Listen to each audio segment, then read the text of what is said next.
Now, for a closer look at the referendum and other issues in Egypt, I'm joined by VOA journalist Cecily Hillary. Welcome to In Focus, Cecily. Thank you. Now, first up, this amendment, the Constitution actually received such a resounding yes, but we know that there's some who opposed it. Who are they and why did they oppose it? Well, basically, the ones that opposed it were the youth activists who lobbied for the revolution, the change in the first place, and also the country's Christian population. The reason being the timetable set by the Supreme Military Council was so quick. The concern is it doesn't give parties, new parties, time to form and form their agenda. In the end, the concern is that the president could end up coming from the former ruling party, the National Democratic Party, or the Muslim Brotherhood, and it boils down to a choice then between the old regime and Islamists.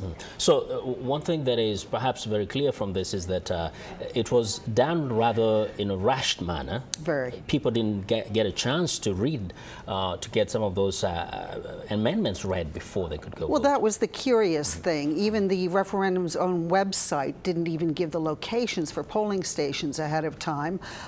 There was very little information available to voters, but they had a general idea that it was some change, not quite enough. Now, besides the president being able to call elections just at any time, what are some of the sticking points that you think could become problematic in the next few years or next months as they try to implement this new constitution? Oh, there are several sticking points. The president reserves the right to appoint a vice president. A vice president isn't elected, and of course the vice president would serve if anything were to happen to the president. That's a concern.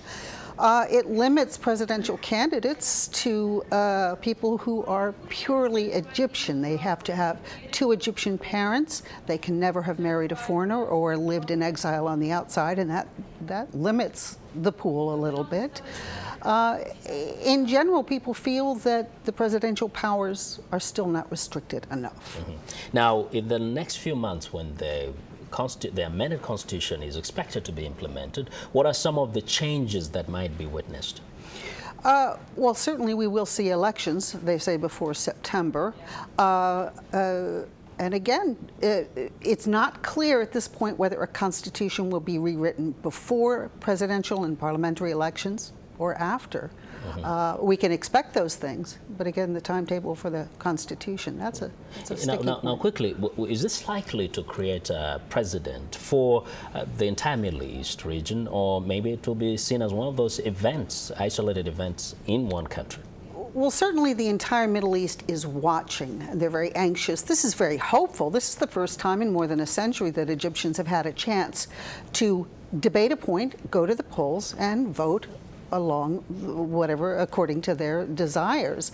The problem is we still don't know what the outcome will be and whether it will be more of the same or an Islamic government, or we could be surprised and have a government by somebody new of the Youth Coalition. So everybody's on standby. It's exciting. Yeah, thank you for shedding more light on this issue, Cecily. Thank you very much.